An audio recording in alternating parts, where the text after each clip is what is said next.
Bien, y ya estamos listos entonces para hablar de la segunda parte que teníamos en nuestra sección de asesoría migratoria sobre tener los datos de procesos migratorios al día. ¿Qué datos nosotros tenemos que mantener al día? Porque es muy importante. Hablábamos, Heriberto, sobre la dirección de nuestra casa, sobre correo electrónico también. Si nacía un bebé, también esto era muy importante. Así es, añadirlo esas peticiones que tienen derivativos. Y hay otros más que podemos hablar de ellos también. Por ejemplo, si el beneficiario contrae matrimonio. Ok. En algunos casos, en un caso específico, no es recomendable que contraiga matrimonio porque se pierde el beneficio. Pero digamos, eres categoría F4, que es la petición de hermanos. Muchos creen que no se pueden casar, pero sí, esa categoría puede contraer matrimonio y el tiempo de espera es el mismo. No cambia, solamente que se puede incluir al cónyuge. Yo tengo clientes que han llegado a mi oficina que van a entrevista para la categoría y no se han casado porque le dijeron que no se casaran, el cual es incorrecto. Y contraen matrimonio ante la entrevista y añaden a su cónyuge. Esa categoría se puede. Ahora, por ejemplo, los hijos de ciudadanos, la categoría F1, mayor de 21 años, solteros, en ese caso, si contraen matrimonio, ahí ya el tiempo de espera se afecta bastante, porque como F1, el tiempo de espera está en casi 8 años, pero si contrae matrimonio va a aumentar a 14 el tiempo de espera. Entonces ahí ya no lo puede hacer, pero si contrae matrimonio debería notificar la migración, porque si no van a seguir su proceso como la categoría anterior.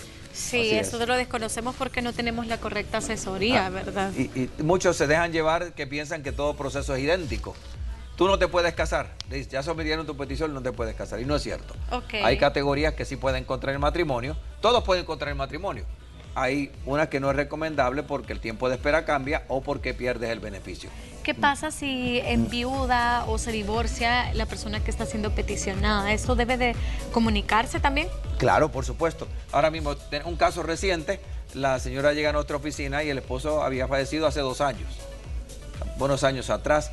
Inmediatamente vimos el caso de la categoría F3, hija de un ciudadano. Tristemente, al esperar esos 2 años, un hijo de ella quedó fuera. Okay. Si hubiéramos hecho el proceso cuando ella enviudó, el hijo se hubiera incluido. Pero en ese caso la categoría cambió de F3 a F1, porque ya la señora es considerada soltera, viudo, soltero, divorciado, es lo mismo. Okay. Entonces se cambió la categoría y el proceso le salió la residencia bastante, más rápido que si hubiera esperado los 14 años, 13 o 14 años como categoría F3. Entonces en ese caso hay que notificárselo a migración para que cambie la categoría. ¿Cuál sería el siguiente? El siguiente sería si fallece el peticionario. Y este caso es bastante difícil porque si bien es cierto hay un proceso migratorio que se llama fallecimiento del peticionario, en muchos casos se puede perder el beneficio si todavía migración no ha aprobado la petición. Pero siempre hay que notificarlo porque ya el proceso, al fallecer el peticionario, caducará. Si el peticionario, si migración ha aprobado el proceso, ya ha habido una aprobación, entonces se puede seguir ese proceso de fallecimiento del peticionario, el cual no es garantizado que le van a dar la residencia, pero sí se puede conseguir. Ahora, si el peticionario era ciudadano y peticionó a su cónyuge, en ese caso, el proceso es muy diferente a si fuera residente. Porque si el que falleció el peticionario era ciudadano, ya su cónyuge, esa petición se convierte en lo que se llama una autopetición, a un proceso I-360, y le puede salir su residencia sin problema, aunque haya fallecido su cónyuge. Hay que reclamar ese proceso si antes que no hayan pasado 2 años del fallecimiento del peticionario. Entonces sí, cada proceso en este caso va a ser un poco diferente en lo que es fallecimiento del peticionario. Porque es importante también, Heriberto, estar sabedor de la fecha de peticionario, la categoría y otros datos, porque es importante que nosotros estemos al tanto y porque hay que archivarlos también. Mira, ese es un punto muy importante. Yo les recomiendo a todos mis clientes que mantengan un archivo de su proceso. Desde que, si quieren, en mi oficina mantenemos todo guardado en un archivo. Pero si es un proceso a corto plazo, si es un proceso a largo plazo, después de 7 o 8 años, yo le hago la petición, pero no mantenemos un archivo en la persona. Pero sí es necesario que mantengan hasta una copia de la petición. Si el cliente me pide una copia de su petición, yo le extiendo una copia del proceso. Pero más importante aún, cuando yo someto esa petición a migración, migración va a generar correspondencia usualmente casi inmediatamente, a las semanas. Usualmente a las semanas te envía un correo electrónico si uno sometió el formulario correcto para que enviaran ese correo electrónico. No es automático.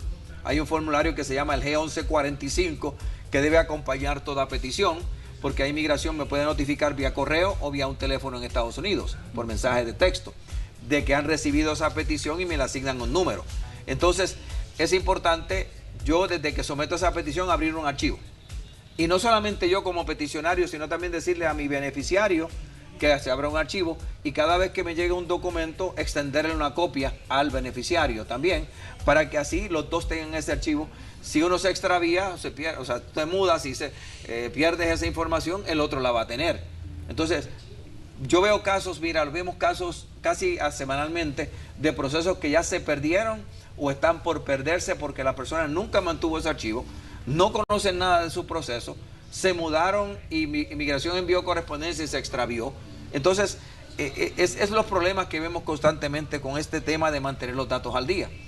Ese archivo que me dijiste es muy, muy importante. Yo recomiendo a todos los clientes que lo tengan.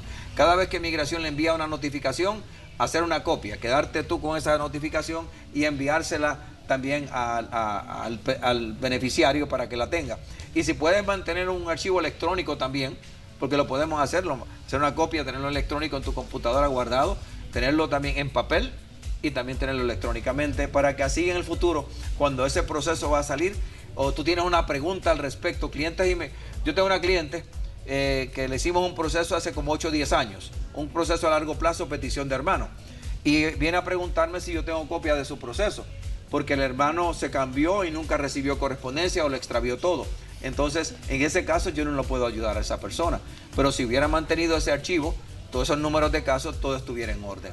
Pero por eso se pierden los procesos. Sí, la verdad que todos estos documentos son muy importantes y debemos de guardarlos, ¿verdad? Esencial. Todo lo que se nos vaya dando y quizás será para siempre o hasta el momento que ya se nos da la respuesta de lo que necesitábamos. Cuando ya tú tienes el proceso del beneficio migratorio, cuando ya los has obtenido, que vas a la entrevista a la embajada americana y te emiten esa visa de inmigrante, ahí es tu decisión si quieres mantener ese archivo o no. Migración, después que llegas a Estados Unidos, te va a seguir enviando cierta correspondencia necesaria, que la puedes guardar, la puedes tener en un archivo, pero es necesario mantenerla hasta que tú tengas el beneficio. Posterior a eso, va a ser decisión tuya si la quieres mantener o no.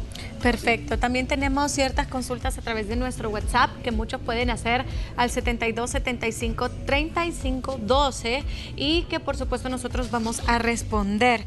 Heriberto, antes de empezar a leer, explíquenos también cuál sería entonces ese procedimiento a seguir si nosotros hemos cambiado o hemos quitado también, cambiado algo de todo lo que usted ya mencionó. Pues mira, en lo que es la dirección es importante. Si tienes el proceso con migración, notificarle a migración. Hay un formulario que se puede hacer electrónicamente o se puede hacer mediante un formulario y enviarle ese cambio a migración. Yo recomiendo hacerlo electrónico porque es bien fácil. Sí. Vienes, ese formulario aparece en línea, tú lo buscas, llenas el formulario, te pide la dirección anterior, la nueva dirección, hay que tener el número de caso. Por eso es importante haber guardado lo que recibiste de migración, porque ahí vas a tener tu número de caso, porque migración no te identifica por nombre, migración te identifica por número de caso. Entonces, con ese número de caso ingresas, haces tu cambio de dirección inmediatamente, electrónicamente, puedes imprimir una copia del cambio y lo guardas. Ya migración lo recibe y te notifica que han recibido ese cambio. Muy fácil de hacer. Si tu caso está en el Centro Nacional de Visas, que es Departamento de Estado, ahí lo puedes hacer también mediante un correo electrónico al Centro Nacional de Visas o por medios escritos. Hacer una carta, por favor, este es el cambio de dirección, y si tienes un correo electrónico, también si lo has cambiado, notificárselo, porque hoy el Centro Nacional de Visas usualmente te va a notificar mediante correo electrónico, aunque siguen enviando correspondencia, pero si tienes un correo electrónico te van a notificar a ese correo electrónico, y es fácil de hacer el proceso también. Si tienes que enviar una partida de nacimiento de un bebé, es fácil de hacer también. Le escribes al Centro Nacional de Visas y añades tu bebé, traduces la partida y así. Todos los procesos son fáciles de hacer. La cosa es conocer el procedimiento, cómo hacerlo para beneficiarse. Así es. Mejor le llamo a Heriberto y no la riego. Miren, dicen por aquí también, Heriberto, yo tengo visa por 10 años y está a punto de vencer. Pienso salir del país este año y debo volver antes que caduque a El Salvador, pregunta, o puedo renovar mi visa en los Estados Unidos. La última, no se puede renovar visa en Estados Unidos. Ok. Primero. Ahora, la visa, tiene que comprender la persona, la visa es un documento para tú ingresar a Estados Unidos. Hay visas que las dan por 90 días y tú puedes ingresar a Estados Unidos y la visa tuya también puede estar por vencer. Puede vencerse esta noche y tú ingresas antes de medianoche, tienes entrada a Estados Unidos y el oficial es que te permite entrar, pero puedes ingresar. Ahí lo que cuenta es el pasaporte. Debe tener más de 6 meses para vencer el pasaporte. Pero la visa la puedes usar hasta el último día de vencimiento y todavía el oficial te puede permitir quedarte 2, 3 semanas, 4 o hasta 6 meses. Le pueden dar hasta los 6 meses para permanecer en Estados Unidos. Ahí no hay problema. A renovarla ya no. Yo le recomiendo a las personas que vienen a mí, le faltan 5 o 6 meses para que la visa vence, les digo, ¿para qué? Espera a que esté a punto de vencerse para renovarla. Entonces, cuando esta persona si va a viajar ahorita y la visa se le vence mientras está en Estados Unidos, cuando regrese, que someta su proceso por medio de buzón para que así le renueven esa visa. ¿Okay? Por ahí nos escriben también que cómo se puede aplicar para una residencia permanente condicional. Condicional, ok. La residencia condicional, porque siempre son residencias permanentes. La residencia condicional se la van a emitir a personas, mayormente es a cónyuges o hijos de esos cónyuges que lleven menos de 2 años de casados. Ponemos, por ejemplo, Pamela se contrae matrimonio con un ciudadano americano, lleva menos de 2 años de casada. Cuando te emiten la residencia, tu residencia va a ser condicional. Quiere decir que esa residencia te la van a emitir por 2 años y 3 meses antes de cumplir esos 2 años, Migración se va a comunicar contigo. Si no se comunican, tienes que hacer un proceso que se llama I-751 para que remuevan esa condición y te emitan una residencia ya por 10 años. Esa es la residencia condicional que emite Migración. Pero no se la emite a todo el mundo, se la emite a las personas que llevan menos de 2 años de casados usualmente. Ok, perfecto. Ahí está la explicación para todos aquellos que estaban interesados. A veces pregunta uno y le sirve a muchos. Dice por acá, tengo un problema, perdí mi correo donde la embajada me escribía mis actualizaciones del proceso. ¿Cómo puedo notificar el cambio de correo? Correo electrónico sería a la embajada americana. Tiene varias información. Nos puede comunicar la persona con nosotros, le damos los correos donde se puede comunicar con el Departamento de Estado de la embajada americana e informarle que ha cambiado su correo electrónico. Debería tener su número de caso a mano, su número de caso, porque ellos se van a dejar llevar por su número de caso y decirle, este es mi nuevo correo electrónico, para que se lo cambien en su archivo. Muy importante hacerlo. Ok, también tenemos más preguntas que ustedes nos hacen a través del WhatsApp. Recuerde, 7275-3512 para todos ustedes si quieren resolver ciertas dudas al respecto. Con muchísimo gusto, Heriberto por acá las está pues respondiendo. Ahí preguntaban sobre cómo podían notificar el cambio de correo electrónico y tenemos más que ya vamos a ver por aquí, Heriberto. Mientras también hablemos un poco de por qué es necesario que el peticionario y el beneficiario estén pendientes de todo este proceso también y de los cambios. O sea que si a mí me peticionó, por ejemplo, mi hermano que vive en los Estados Unidos y yo hago algún cambio, es necesario que también se lo notifique a él. Por supuesto, tú como beneficiaria, tú puedes solicitarle un cambio a Migración. Usualmente si hacemos ese cambio a Migración, tienes que dar los datos del número de caso, quién es el peticionario y así por el estilo. Ahora, el proceso migratorio, cuando es con Migración, el peticionario es el que debe comunicarse con lo que es la oficina de Migración. Es el peticionario. Si es con el Centro Nacional de Visas que está el proceso, ahí lo puede hacer el beneficiario o el peticionario, cualquiera de los dos. Cuando le escribes a ellos, tienes que incluir información de las dos personas. Nombre y fecha de nacimiento del peticionario, nombre y fecha de nacimiento del beneficiario, más el número de caso. Y ahí vas a explicar qué es lo que tú estás solicitando de ellos, el cambio que necesitas que hagan. Es un proceso fácil de hacer, lo único es saber cómo hacerlo y escribirlo. Tiene que ser en inglés también. Esa notificación debe ser en inglés. Todas las notificaciones que yo haga en inglés. En inglés al Centro Nacional de Visas o Migración, por supuesto. Ok, tenemos esta última, Heriberto. Buenos días. Quería saber los motivos por los cuales una persona puede perder su visa. Mira, ese es un tema muy importante. Ese segmento usualmente hablamos bastante de él durante el año, varias veces lo hacemos. Hacer buen uso de la visa. Y te voy a hablar de algunos casos. Una señora se fue a Estados Unidos, permaneció 3 meses en Estados Unidos, regresó a El Salvador. Permaneció 2 meses, regresó a El Salvador. A los 6 meses el cuñado le dice, quiero que venga, me traiga ciertas cosas y le compra un boleto por 3 meses para ingresar a Estados Unidos. Ingresando a Estados Unidos, el oficial de migración vio, tenía esposo, tenía hijos, que todos habían sacado visa juntos, creyó o pensó que el último viaje se había quedado trabajando y que hoy iba a volver a trabajar porque había pedido 3 meses de ingreso y me le cancela la visa en el puerto de entrada. Eso es hacer mal uso de la visa. Tú quedarte mucho tiempo en Estados Unidos, especialmente si tienes responsabilidades. Vamos a comparar dos personas. Un hombre de 35 años que tiene esposa e hijos, va con su visa y se queda 3 meses en Estados Unidos. Al ingresar de regreso, tratar de ingresar, inclusive al año después, el oficial te podría detener y preguntarte qué hacías aquí por 3 meses. Tienes responsabilidades. Ahora, un abuelito de 75 años que va a visitar a sus hijos o a sus nietos, es diferente que se quede 3 meses él, porque el oficial reconoce que él no se quedó trabajando. Entonces, bajo el criterio consular o bajo el criterio de un oficial de migración, puede determinar que la persona hizo mal uso de la visa, especialmente dependiendo de tu edad.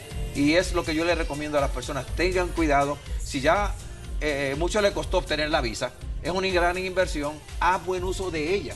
Y buen uso, uno de esas maneras es quedarse menos tiempo en Estados Unidos. Sí. Ese es buen uso de la visa. Otra es sabiendo que lleva. ¿Los viajes constantes? Por ejemplo, hay personas que en un año hacen como 10 viajes. Esos son los viajeros. Los viajeros usualmente, depende del oficial que te atienda, no tienes problemas. Usualmente si se queda 3 o 4 días, o tú estás viajando tal vez una vez al mes y te quedas 3 o 4 días en Estados Unidos y regresas. Ahora, hay viajeros que están viajando 4 veces al mes. Hacen 48 encomiendas, encomenderos, así es, llegan, te viajan cada semana. Ahí cuando tú vienes a ver al año has pasado más de la mitad del tiempo en Estados Unidos. Ahí te puede crear problemas también a la hora de renovar esa visa o con algunos oficiales de migración en el puerto de entrada. En este caso hay que tener mucho cuidado y especialmente los que llevan encomienda tienen que tener cuidado con lo que llevan. Sí. Porque muchos se han metido en muchos problemas, han perdido sus visas porque han llevado cosas que no son aceptadas en Estados Unidos, incluso han llevado productos, drogas o medicamentos que son prohibidos, que son controlados en Estados Unidos.